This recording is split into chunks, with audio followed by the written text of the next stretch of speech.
আয়াতুল কুরসির ফজিলত সম্পর্কে কিছু আপনাদের বলে দেই, আপনারা শুনে রাখুন। বিশ্বনবী জনাবে মুহাম্মদ রাসূলুল্লাহ সাল্লাল্লাহু আলাইহি ওয়াসাল্লাম বলেছেন, যারা সকালে 3 বার আয়াতুল কুরসি পাঠ করবে, ভোরদিনের ভিতরে জিন শয়তান তাদেরকে কোনো রকম ক্ষতি করতে পারবে না।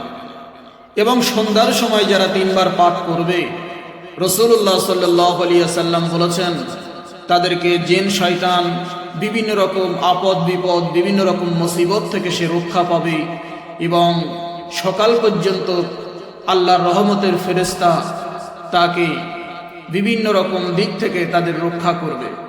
এই রহমতের ফেরেশতার পাওয়ার জন্যে আমরা সর্বসময় চেষ্টা করি যে আমাদের প্রতি কাজে যেন আল্লাহর রহমতের ফেরেশতারা নিযুক্ত হয়। যদি এমনটাই মনে করি, তাহলে আমরা শুদ্ধভাবে আজ থেকে আয়াতুল কুরসি তিলাওয়াত করব এবং সেই পরিমাণ আমল করব।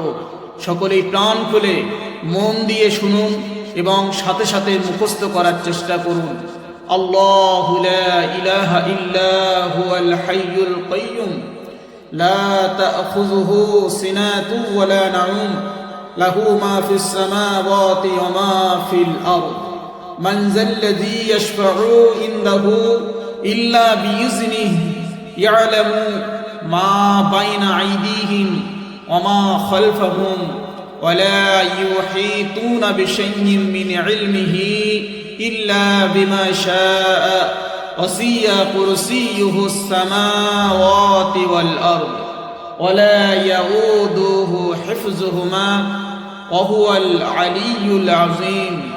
আমরা আজ থেকে নিয়ত করে নিলাম যে আল্লাহ, তোমার কালামুল্লাহ শরীফ সকাল এবং সন্ধ্যায় যেন সর্ব অবস্থায় যেন পড়তে পারি।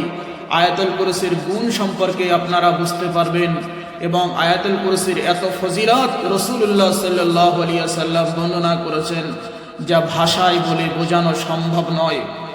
সকল মুমিন মুসলমানের কাছে অনুরোধ, সকলেই যেন এই আয়াতুল কুরসিটা মুখস্থ করে রাখি এবং সেই মতো আমল করতে পারি। আমিন।